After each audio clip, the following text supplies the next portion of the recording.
us. My goal here is to give you some help, especially if this is your first time running Google Ads. And hopefully, if you've run them some, there'll still be some good nuggets in there for you. Also want to give you a heads up. I'm going to try to do something rather ambitious this time. So not only do I have slides that we'll be going through, which will be available later, but I'm going to jump straight on live Google Ads and set up an account with you. And honestly, when you're working on this later, my guess is the video recording of this is going to be the thing that's most valuable to you, not so much the slides. Slides are really more my notes. So there will be a recording available later as well. Thank you, Jamie, for that. So let's get going. Good morning. I'm Brian Petro. My company is Bright Productions. We've been doing online marketing, digital marketing for 25 years. We are a Google certified partner. That means that we're not Google. We're not the people who call and say, yes, we're Google. We do a lot of work with Google. We manage advertising on Google. So if you want your website to show up when people are searching for appropriate search phrases, you can buy advertising with Google. We help facilitate that. So that's what a Google partner is.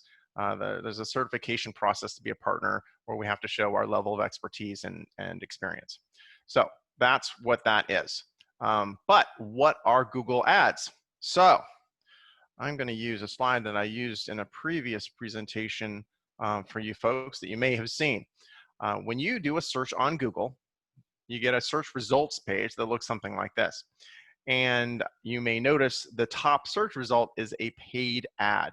That's this one over here that says ad next to it.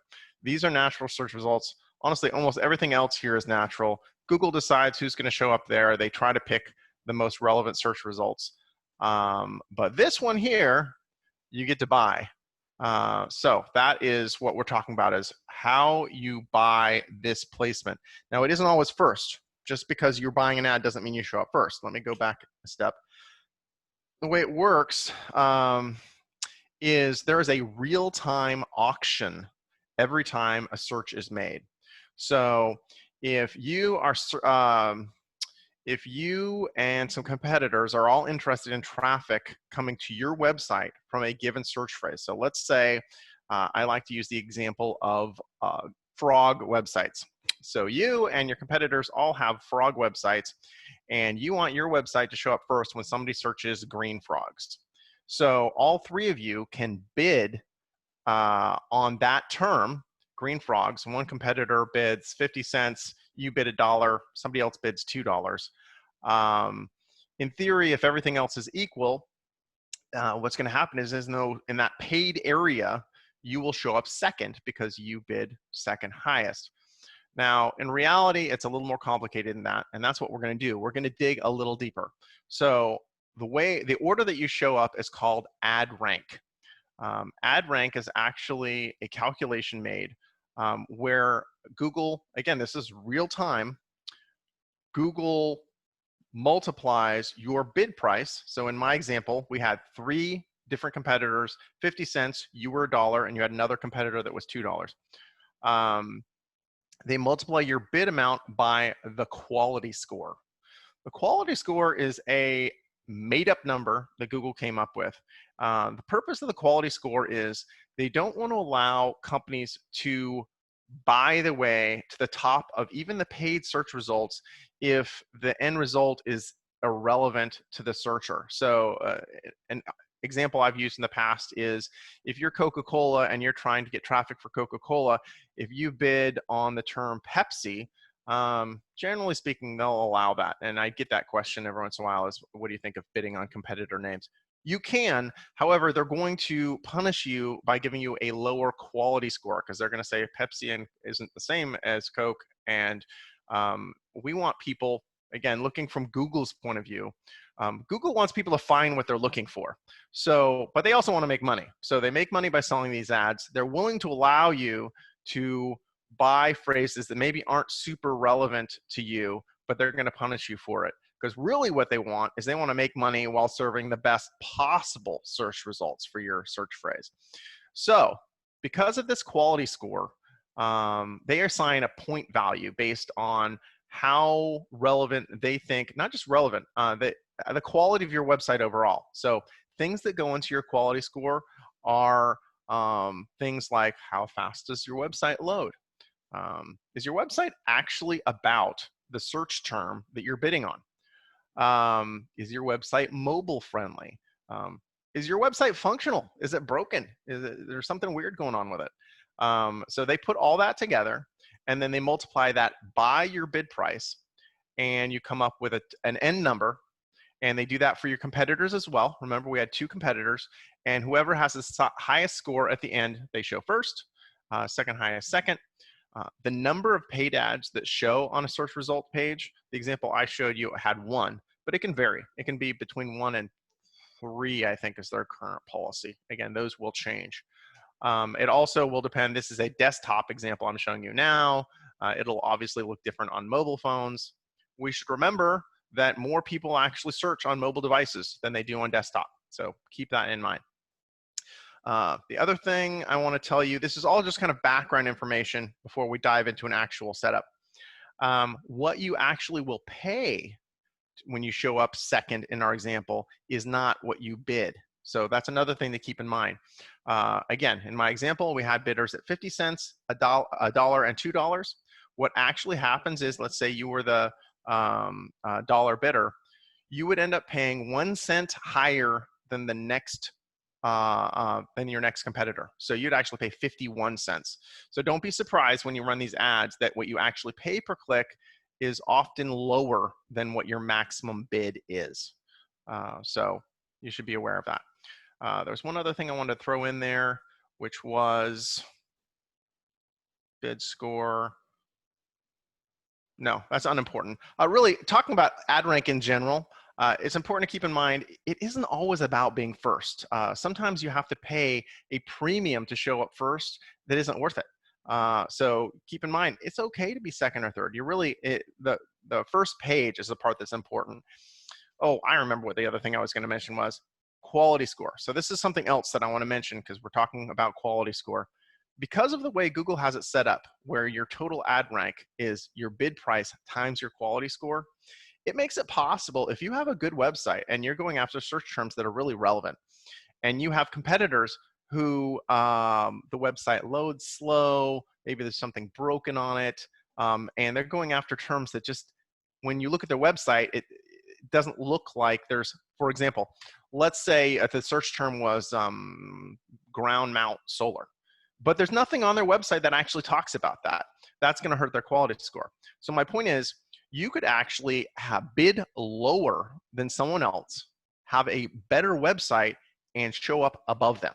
So quality score matters. The hard thing about quality score is that the actual calculations that Google uses to come up with it are proprietary. They won't share those because they know that people would game the system and try to reverse engineer their website. So they do have general rules laid out about quality score. Again, you can hit Google and do a search for a Google ad quality score, and they will tell you all about, again, I hit a couple of the top ones that you can do to keep your quality score high. That's a good way to compete. Expensive, especially in an expensive industry like yours where cost per click is quite high. So let's talk about cost per click, just so you understand how this works. Unlike a lot of traditional advertising, if you want to be in a newspaper or the radio or whatever it is, you talk to the sales guy, you write up a contract, you pay him the money, you're locked in for a certain amount of time, and you pay for the ad regardless of your results. Google is nothing like that. So advertising on Google, not only can you turn it on and off on literally a minute's notice, it's much more flexible. You're not locked into long-term contracts. But they also, you are paying per click. So you're paying for results. And when I say results, I don't necessarily mean a sale. I mean, someone actually searched your term that you picked. They were in the geographical area that you're targeting, and we'll talk about that later. They, in theory, read your ad, your description of what you're selling, offering, and then clicked on it, and then went to your website. So this amount of money that you're going to be bidding per search phrase you don't pay it until someone actually gets all the way to your website. What I like to equate it to is phone book ads. Okay, so phone book ads, you pay, again, people aren't in phone books anymore very much, but it's easy to wrap your brain around. It used to be that you pay your money and then you just kind of cross your fingers and you hope that the phone's going to ring. This would be their model. Google's model would be more like if the phone book company only charged you when the phone actually rang. Somebody looked in the book locally, found you, read your ad, thought, nah, this could be right, and then called you. That's how this works. You only pay that amount when someone searches in your area, reads your ad, clicks, and goes to your website. Or if it's mobile, you can also, your goal can be to get them to call you, because of course on a mobile phone, on the search results, there can be a phone number that they click and they don't even hit your website, it just calls you, which is even better. So that's all about order, how that goes. There's one other thing I should mention about payment, and we'll get into this more. There's a lot of different tools that we can use to make sure that you don't spend more money than you mean to. But I don't want to forget to mention the way Google does billing is in arrears. And we'll talk more about the billing as we go forward as well. But suffice it to say now, they show your ads first and they bill you later, which is nice. So after the ads have shown, they send you a bill. Usually they actually charge your credit card. They don't send you a bill. However, the flip side of that is if you ever run campaigns and then decide to discontinue them, don't be surprised that you will continue to get your credit card charged even after you turn the account off, because again, they bill afterwards. If you weren't aware of that up front, you get a little surprise in your credit card bill. So be aware of that. Moving forward, we're going to start setting up these accounts, but it's important to understand how the structure of the accounts are set up. There is a hierarchy to these accounts, and I have a wonderful little graphic for you. And the hierarchy goes, first you have your account. So that's this green thing right here. That's just, and generally speaking, you want to own one account with Google Ads. It's tied to a Google account. There are some weird situations where you might want to have multiple accounts, but generally speaking, you want to have one. And generally speaking, Google actually disallows you from having more than one. There isn't a reason to have more than one. It's really rare. So account is first at the top of the hierarchy. Next, campaigns. You can have multiple campaigns within one account. And the campaigns are primarily, you do two things at the campaign level. You set a budget and you target geographically where you want to target. And again, we'll be doing this real time on an actual account. But those are the two things that you do there. And it's important to understand what the different levels are for and what you do there, because I've taken over accounts before where someone set them up that didn't understand what you were supposed to do at the different levels, and it's a mess. And it makes it really inefficient, and you waste money if you're not using the different levels of the accounts, that hierarchy, for what they're intended. So at the top level, you have your Google account. That's where you're setting up, who you are, what country you're in, what currency you're paying with. A lot of the things at the Google account level at the top are fixed and difficult / impossible to change. Those are set once. Campaign level, we just talked about, that's the next level. That's where you set your budgets. That's where you set your targeting, geographic targeting. Those can be changed, and we can have many different accounts under, many different campaigns under one account. The third level is ad group. Ad group is where you actually subdivide your topics. So if you had a campaign, well, again, you're solar installer, but you have different services you offer. You offer installation of PV panels, and you also do battery backup, let's say. Well, you could have all that information in one ad group together. However, you're going to be missing out on an opportunity if you do it that way. You want to subdivide those into separate ad groups. And the reason you want to do it is because at the ad group level, we can group together like search phrases. So we can have a bunch of search phrases that are all about battery backup, and we can have a separate group that's all about panel installation. Then the value in dividing those is that we can then write different ad copy for each one. The text that shows up, all of these search ads that we're talking about, it's all text ads that show up. You can have text that talks about how wonderful your battery offerings are, and separate text about how wonderful your install offerings are. And then lastly, and this is all in this ad group area, you can also have different landing pages. So you can send the person who's been interested, who searched about panels, you can show them ad copy about panel installation, and then you can land them on your page on your website that's about panel installs. Separately, you can have the guy that searched for battery backup information have an ad about battery backup information, and then land them on your page that's about that as well. And by doing that, you're going to be much more efficient than a competitor who maybe has one ad group with all of that thrown together. Because if you all mix it together, you can still capture the same search phrases. You can capture people looking for both battery backup and panel install. However, your ad copy, you can't speak directly to what that person was interested in. Your ad copy will have to be kind of general, just like, you know, we're the best at solar, which is okay, but it's not as good as specifically about what they were looking for. And then same thing with the landing page. If they're all grouped together, the best thing you can do is kind of land them on your home page, which you can do, that's okay. But it's even better. I mean, if I was looking for solar battery info, I would be landed on the page about solar battery info. So you're going to have a better conversion rate. You're going to get more people who turn into leads and customers when you subdivide. Generally speaking, what we do is we'll segment ad groups with a new baby campaign that we just started. We won't go crazy and have, 10 different ad groups. We'll start with a couple. And then as we continue working on these campaigns and improving them and going back and seeing what's working and what's not, we'll subdivide the different ad groups into even smaller groups, because you can have as many ad groups per campaign as you want as well. So to show you a specific example here, I took this same graphic, but I then broke it up so you can see those different words actually on the graphic. So this is our account. There's one of those. Then again, I said at the campaign level, that's the yellow, we are going to pick budgets and we're going to pick geographic targeting. So in my pretend company here, we're serving both California and Nevada. So we wanted to present different information to each. For example, maybe the message was different for Nevada versus California. Maybe there's different rebates or something. That's actually a good example. We could go that way. Another very good reason to subdivide these might be budget.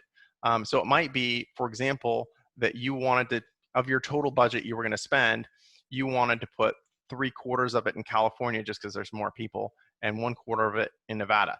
That would be another good reason to subdivide. So you have two different campaigns. Ad groups are the blue ones. Ad groups. Now you notice we've got the same two ad groups in California and Nevada.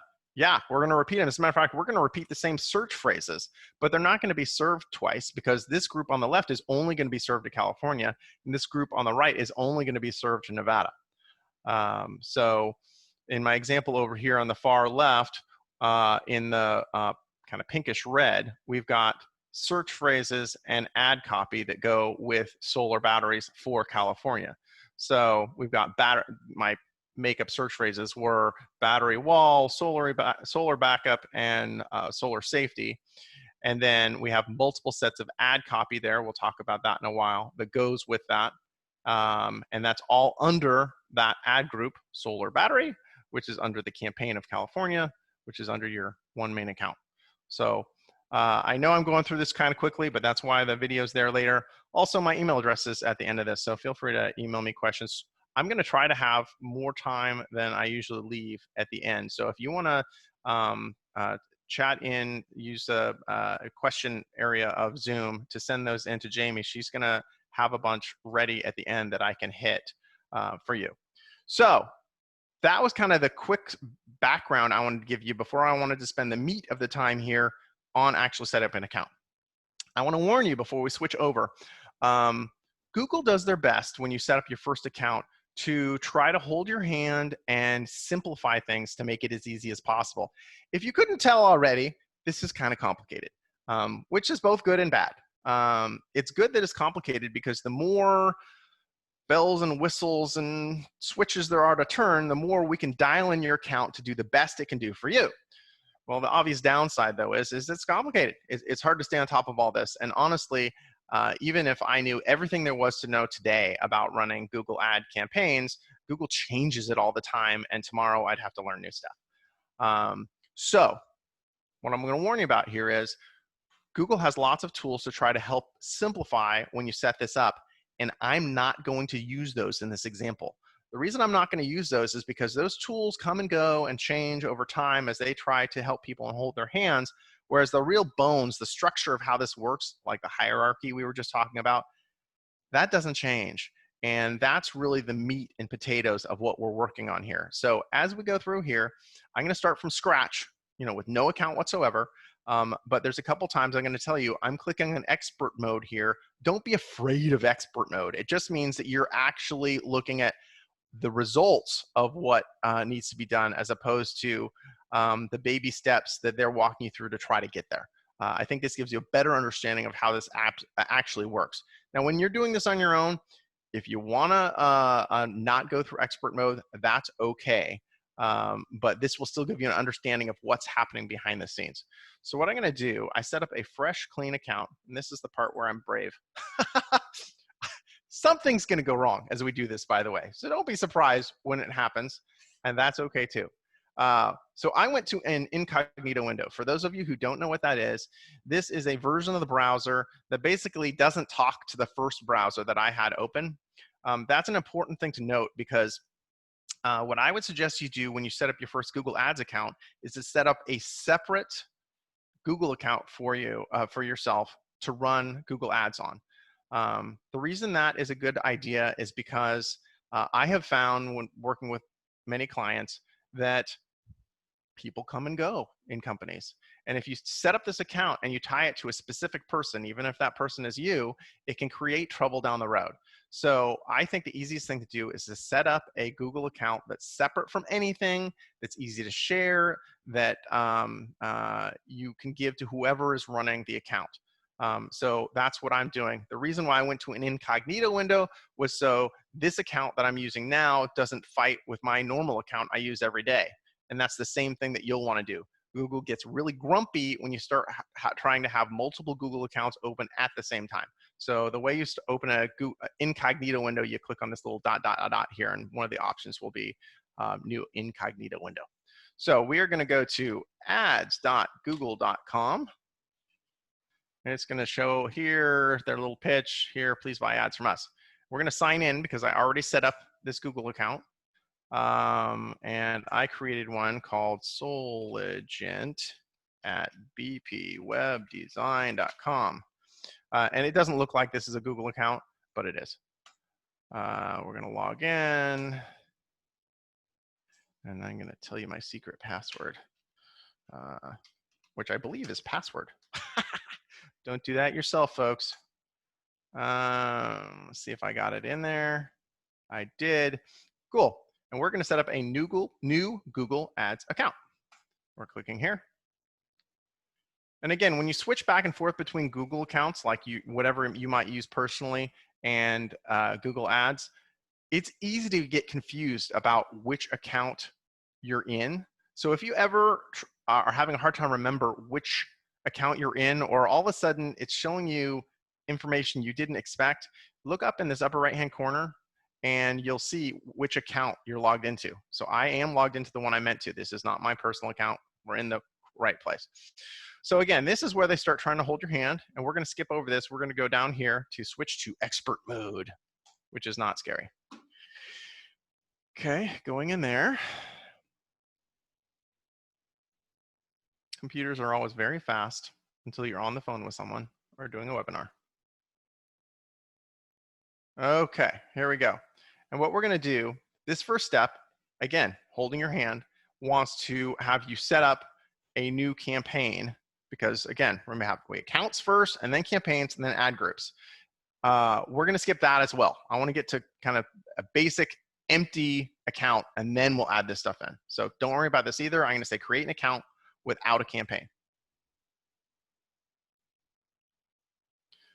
Now, this ends up where I said the kind of things that get set up at the account level. You say what country you're in. Now, this isn't what country you're advertising to, and just in case you're trying to advertise to other countries, this is where you're based, what your time zone is, what currency you want to pay Google in.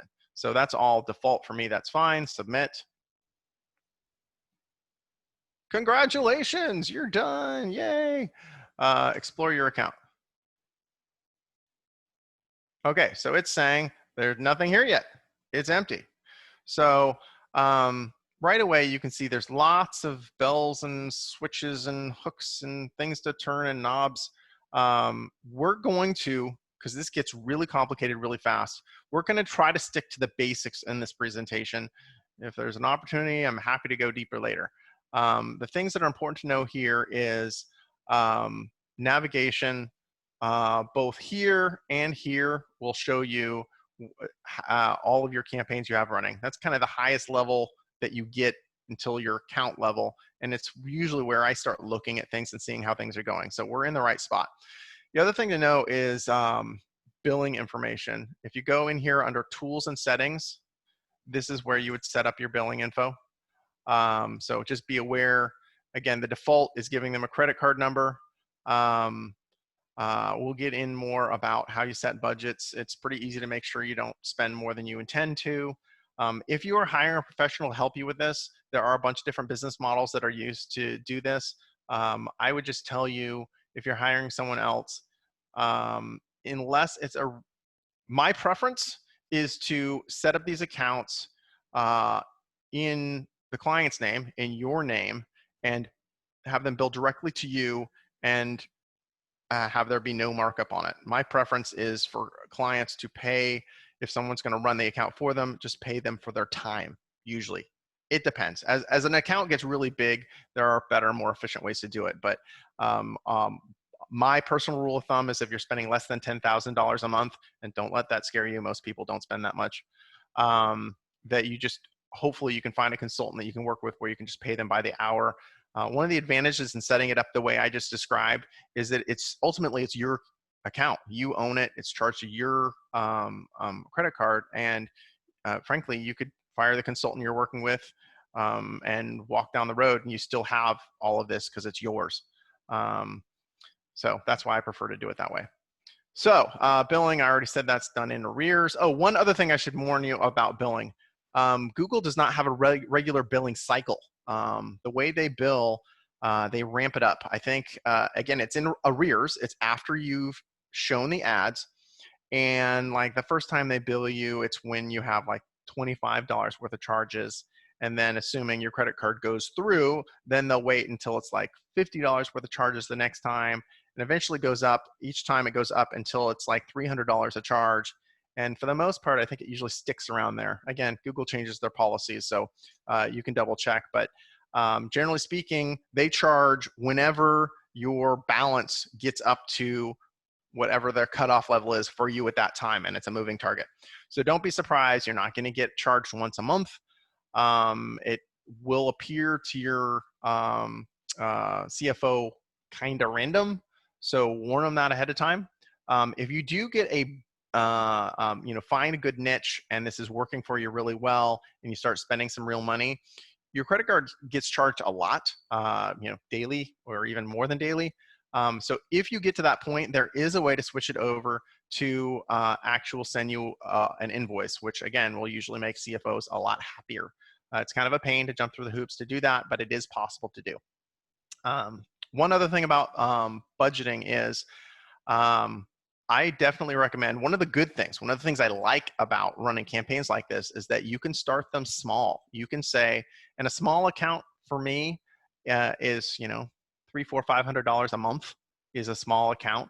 You can start them small and play and try different things and see what works and see what doesn't work. And then if you find a little niche that works, great. You can throw more money at it and it will scale. I absolutely like that a lot, because a lot of other advertising, you throw your money at it, you cross your fingers, and then you hope. Whereas this, we can actually test on a small scale.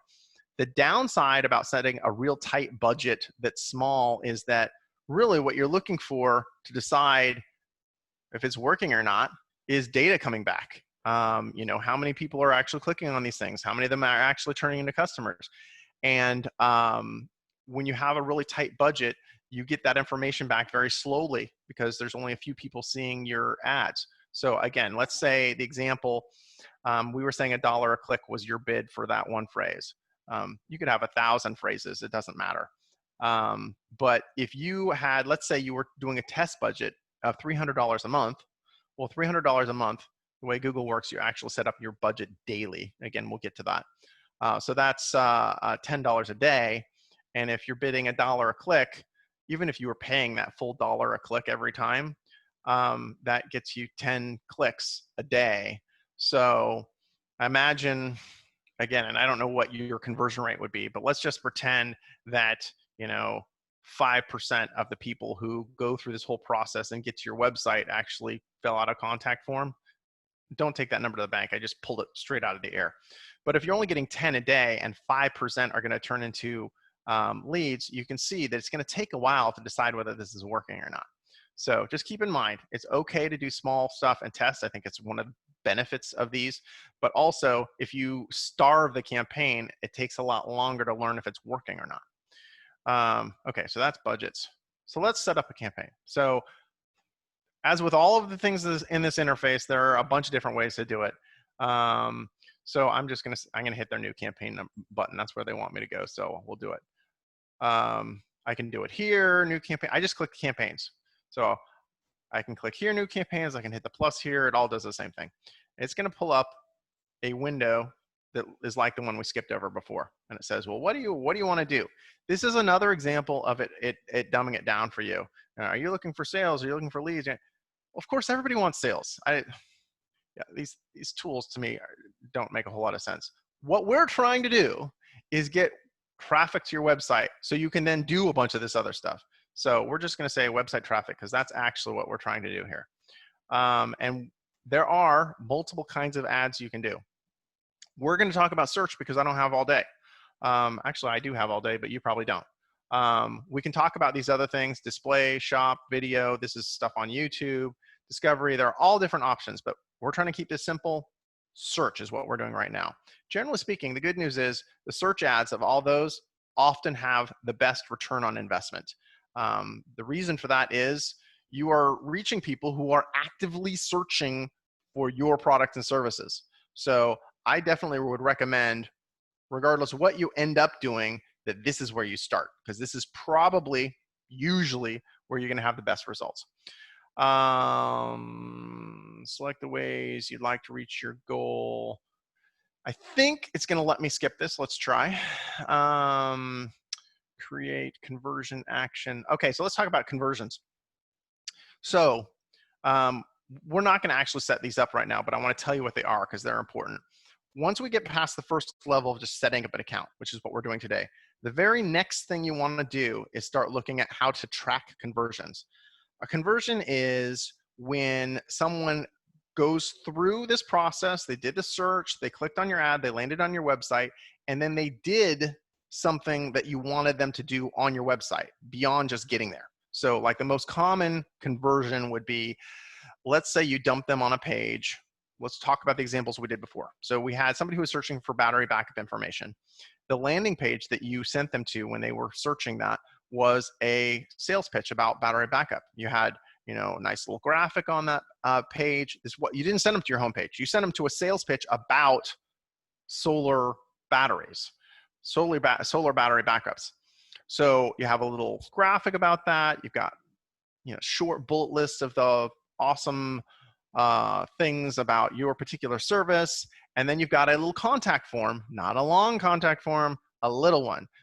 Hey, would you like a quote or more information, whatever, name, phone number, email, send, something really short. Well, ultimately, that's the goal from this campaign, is to get people to go through, do the search, land on your page, and then become a lead. So what we can do is when people actually fill out that form and submit it, and you get an email with that, that we could count as a conversion. So why that's important is Google will allow us to do tracking where when someone fills out that form, we can know that they came from this ad campaign, and you can see if this ad campaign is actually working for you or not. Because without conversion tracking, you can buy all the ads you want and you can send people to your website all day long. But if they're not the right people and they're not actually ready to buy or fill out your form or come into a lead or whatever, you're just wasting your money. So if we add this conversion tracking in, then we can see when people come from the campaign and actually become a lead. And one step even better than that, we can tell which phrases they used to get there. So you could be running a campaign. Again, let's talk about the way you pay for them. I mentioned before, it's pay per click. You're paying each time someone goes through this whole process and lands on your website or clicks on the call button. What that means is, seeing that you're only paying per click, you could literally have a list of 1,000 search phrases, and it doesn't necessarily cost you a dime more than having a campaign with 10 phrases.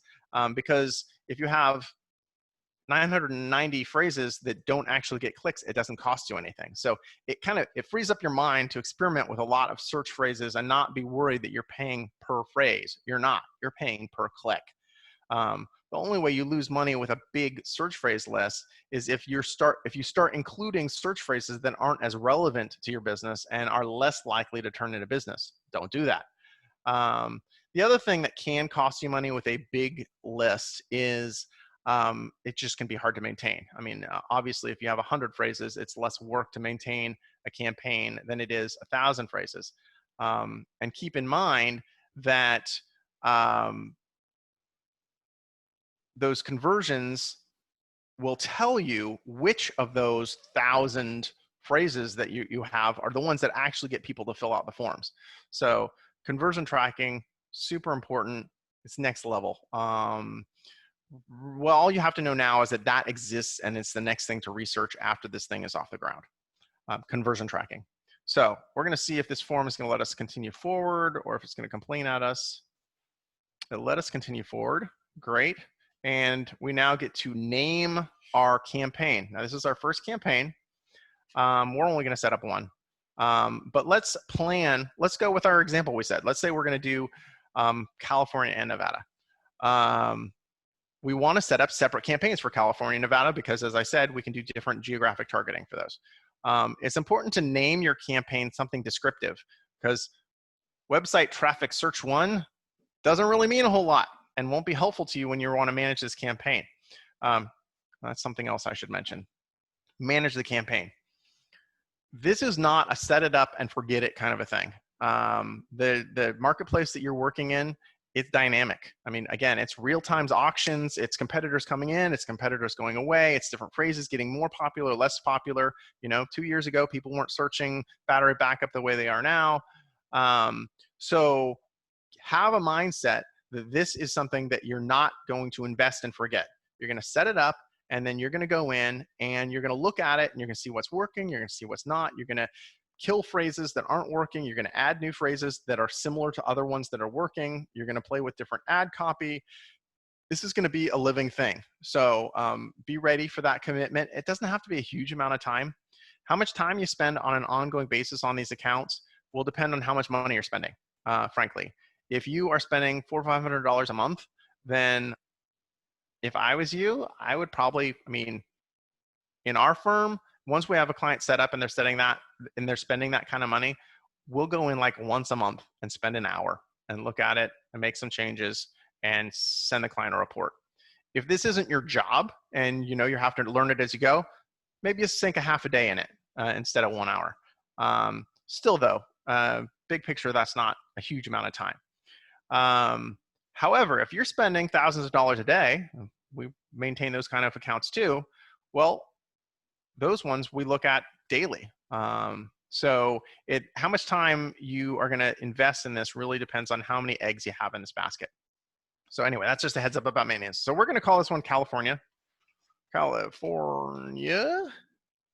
And search networks. Okay, so this is where your ad's going to show. Search network means what you'd expect it would mean. It means when people are doing a search for your phrases. This means Google Search Partner means that you can show also on Google searches that aren't on Google proper. Sometimes you'll run into websites that have searches that are branded Google. A lot of times they give Google results, but it isn't actually Google. That's fine. I would leave that too. I'm going to uncheck display network. Again, that's a topic for another time. That's not when people are searching. Again, it can be a good thing to do. It's just not the topic today. To give you a peek about all of the different settings and options there are here, we're not going to set these right now, but you can set when it turns on, you can set off dates, you can set all kinds of extra options that you don't have to do. And that at every level of this, that's the case. Location, this is a good one to talk about. So right now, by default, this wants to show your ads in the entire United States. We're going to go in and we're going to say, target people in. I want to set up detailed ones. People searching for your target location, that's okay. But I want to do, oh, here we go. That's what I want to do. I want to enter another location. And I want to do an advanced search just because it shows you the capabilities of this. So we're saying enter another location, advanced search. And now we said we were looking for California. So if we go in here and we say California, pops up with California, and I can say target. And now, boom, that shows us where we're targeting. You should be aware that you can also do things like Los Angeles. You can do cities. You can exclude cities. You can say, I want all of California except LA. And now it's going to take that out. You can also do counties. You can do radius. So I could say, I know we called this California, but let's just pretend that we're also going to throw in Las Vegas. Las Vegas, we're going to target Vegas. Boom. 20-mile radius. Oh, I'm going to scroll back here. Okay, so it can do a radius. You can see here in LA, it tried to do like around the boundaries of the city, whereas this is just a radius. You can also change this. You can say, I know Vegas. Vegas is way bigger than 20 miles. We're going to go 50. Actually, it probably won't let me do that there. Where's it going to let me do that? It's going to let me do that here. Edit. 50. Save. Boom. And now I did more. And again, the cool thing about this is that none of this is set in stone. You don't have to worry about doing something wrong and not being able to undo it. I could say, no, this is supposed to be just California. I want to get rid of this one. Boom. Vegas is gone. We still like LA. LA is our friend. No, we're not doing that either. So we're not going to exclude LA anymore. Boom, gone. So now we have one just targeting California. It even tells you approximately how many people they think they're going to reach. I should mention that the geo-targeting is not perfect. Google knows where people are in a freakishly way. It's good and it's bad, but they're not perfect about it. So just be aware, there are things that Google does with its tools where it makes it appear that they're always going to know when people are in California. And I'm going to tell you, if you run a campaign like this, you will end up with people seeing the ads that are outside of California. And that's just the way it is. They do their best. It's not perfect. And that actually opens up another area that I should mention as far as like not being perfect. There's a topic that we should hit on, which a lot of new users ask about, which is click fraud. A lot of people have in their mind, if they are going to buy advertising per click with Google or with anybody, that there's some dark room in some foreign country full of people that, 50 people with 50 computers each just running around clicking on ads, costing you money, and then none of them are buyers. That's called click fraud. Based on my experience, it is a legitimate thing, but it is not common at all. So I think that happens a little. I don't think it happens a lot. It is in Google's best interest to try to catch that, because if it became rampant, it would kill their whole business model. And they do actually real time. They watch for things that look fishy, and you'll see if you look at your invoice afterwards, they automatically, without you even saying anything, will credit back. And I see it all the time. Credit back with things that they thought just didn't look right. So they do self-auditing.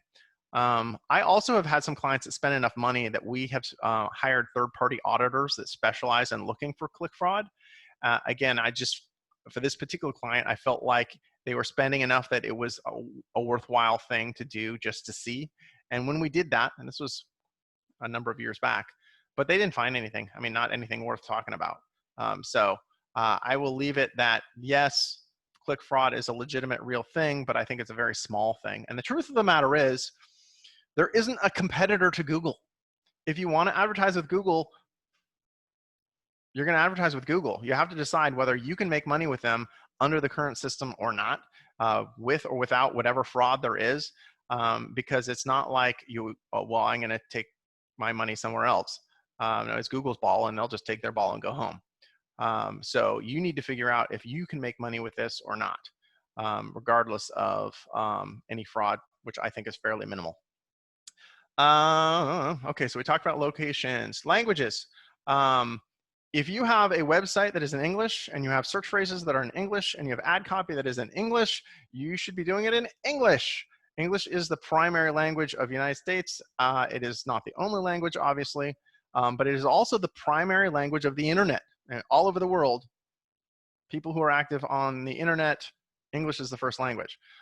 If you are targeting a specific group of people that English is not their primary language, then what I would suggest is that you set up a website in their language, have ad copy in their language, have search phrases in their language, and then use that language here. But you don't show your English ads to targeting Spanish. It makes no sense. Again, I say Spanish because I'm in California, and that would be the language that would be second here. So by default, most of you are going to want to do that in English. Audiences. Again, some of this I'm just showing you the depth of what you can do. There are all kinds of crazy things that you can do to target an audience more specifically than just search. Right now, we're just going after people who search the phrases that you pick.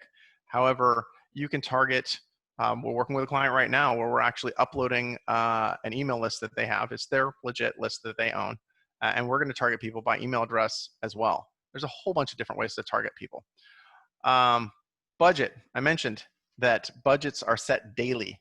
Be aware. When we said, I think my made up budget was $300 a month for testing. So $300 a month divided by 30 days is $10 a day. Google does a pretty good job of hitting that. And they won't hit it to the penny. Sometimes it'll be under, sometimes it'll be over, but it will come out in the wash. So don't be worried about that. We did have one client, because Google isn't perfect, where their spending went crazy. I mean, crazy. We set a budget. Honestly, I don't even remember what the budget was. It was like, I don't know, a couple $100 a day for this video ad on YouTube.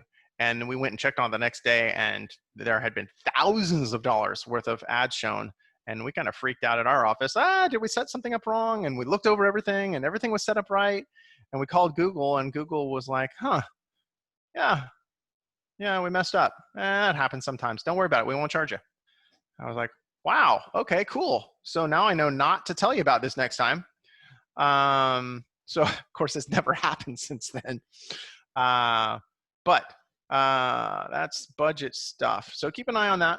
It is possible, by the way, I told you that campaigns, one of the things you set at the campaign level is budget. So we're setting a $10 per day campaign budget for that campaign. If we had a separate campaign, we'd set up a separate budget for that. Then you'd have two. So if you set two that were the same size, now you're spending $20 a day. I can't show you this now because of time restrictions, but be aware it is possible to share budgets between campaigns, and oftentimes that's a good thing to do just because it makes life simpler. If you really had $20 a day that you wanted to spend between California and Nevada, if you share that budget across both campaigns, Google will spend it based on how much traffic volume there is and spend the whole amount, rather than you having to guess what percentage of that $20 you should assign to California and what percentage you should assign to Nevada. So there's advantages to sharing budgets. Plus, it makes it easier to manage because you can just look at one number and go, okay, cool, I'm spending $20 a day. That's what I meant. it is possible, as these get more complicated, to accidentally spend more than you want. So obviously, keep an eye on it. If you share a single budget across all your campaigns, you have one place to check that. Bidding. So I've talked about bidding. I've talked about, the 50 cent, the dollar, the $2 bid. That is a simplified example of how to bid. It is actually possible to bid individually per phrase on how much you want to pay for each one. But honestly, that is not common to run a decent sized campaign that way. It would be very difficult and not as efficient. Google actually has a way to bid for you. That's the default way to do this, where you tell them your daily budget, and then the way I'm setting this up now, we are maximizing clicks. That's the bid strategy. And what that means is Google will then bid for you on those phrases, trying to get as much traffic as they can get for you given your daily budget. Now, there's things that I trust Google about, and there's things I don't trust Google about. And this bidding thing, I actually trust them. If I've already told them I'm going to spend $10 per day on this campaign, there is no advantage for Google to bid in any way other than a way that gives me the most traffic possible, because they already have their paycheck. They're already guaranteed that money. So there are a few occasions where I've overridden their auto bidding, but usually I will trust their bidding on this, and I would go in this way. I would focus on clicks, and I would do the maximizing clicks. You should be aware, again, we can't go over this right now either, but it is possible once a campaign matures for a while to bid per conversion. Remember, I talked about conversion would be like if somebody filled out your contact form. What's better than paying per click to your website is paying per lead when somebody fills out that form. That is a really powerful way to do it. Again, that's kind of like second level. But you should be aware that that's possible to do, is to bid per conversion. You can't do it with a new campaign because Google has to collect some data and figure out how often people actually convert. And they actually, I say you're bidding per conversion. They do the math backwards. You say how much you're willing, you say I'm willing to pay $100 a lead. And then they crunch that backwards, look at the numbers, and figure out how much the cost per click should be. So there still is a cost per click, but it's another way for Google to bid for you. And what else do we have here? Site links. So there's all kinds of extra stuff we can add in here, and even more if you click here. These are things like links going directly to other pages in the website other than your main landing page. This is where you'd add in a phone number. So for mobile devices, they can click from your ad straight to call you. We're going to jump forward here. Let's see if I filled out enough stuff that it'll take it. Now it's going to want me to actually come up with search phrases and ad copy. And so again, ad groups. You're going to have multiple ad groups. You're going to have one for, in our example, batteries, and you're going to have another one for PV installs. Let's say this is the battery one. So we're going to name it something descriptive. We're already in the California group, so I don't need to see our California campaign. I don't need to say California here, but I can say batteries. And we're just going to say like solar battery backup, battery wall. And you can do as many as you want. Okay, and it can also, you can give it your website address and it'll guess, looking at your website phrases that might be good. There's all different ways to come up with these search phrases. You should be aware there are different types of search phrases. Right now I'm typing these in without any quotes or brackets or anything. That makes it broad match. There is also phrase match, exact match, and negative match. I was so hoping I would have lots of question time, but we're not. I'm going to get through this stuff and we'll have whatever time we have. The important thing about match types is that Google will try to match up. They'll try to show your ad a lot. That's the short version. They'll try to get you to show. So if somebody types in something vaguely anything like battery wall, if you are in broad match, they're going to trigger your ad. If you want to try to force Google to only show it when someone actually uses the words battery wall, then you have to put it in a quote like this. Hello, come back. Click. Put it in quotes. Then, in theory, it's supposed to actually say battery wall. Maybe it says, they searched big battery wall. Well, it would still show. Or exact match is in brackets. that one, supposedly, they have to search that exact phrase and that's it. I'm telling you, they still play games with this stuff. So like if I had this as an exact match, it would not surprise me if someone searched battery walls with an S. Google would probably still search that, even though I said exact match. So keep in mind that in general, it's a good idea to be fairly strict with your match types. By default, they will want to do broad, and doing phrase match might be a better way to go. Again, you can do a search later on Google, add keyword types, and it'll give you a breakdown of exactly how loose they are with each definition. But take their definitions with a grain of salt, because I know that they are more liberal with it than they claim to be. So we're going to save and continue. It's now going to want us to write ad copy for that. So if someone searches battery wall, what's your ad going to say? And we're not going to actually create this ad, but I want to show you that Soligent, they might want that there are limits to how many characters you can have in each line. So like I just went over there, it's 35 out of 30. And you want to fill all this up. You want to have great ad copy in here. Here it's showing you an example of what the ad might look like. Keep in mind that it will vary. You know, this is the mobile version, I think. This is what it might look like in desktop, but they'll change it depending on how much space they have and how they're showing the ads. So you don't necessarily know exactly how it'll look. Fill out all of these for each one. And then here's the other important part. Do more than one ad for each ad group. Because what you can do is you can have, let's say you have your ad group that's about solar batteries, and you have a bunch of phrases about solar batteries. You can then put in a set of like 10 different versions of your ad copy, and Google will test them all, and whichever one gets the best click through, it'll serve that one the most. That's the default setting. So that's a good way to go. Well, that took longer than I thought it was going to, Jamie, but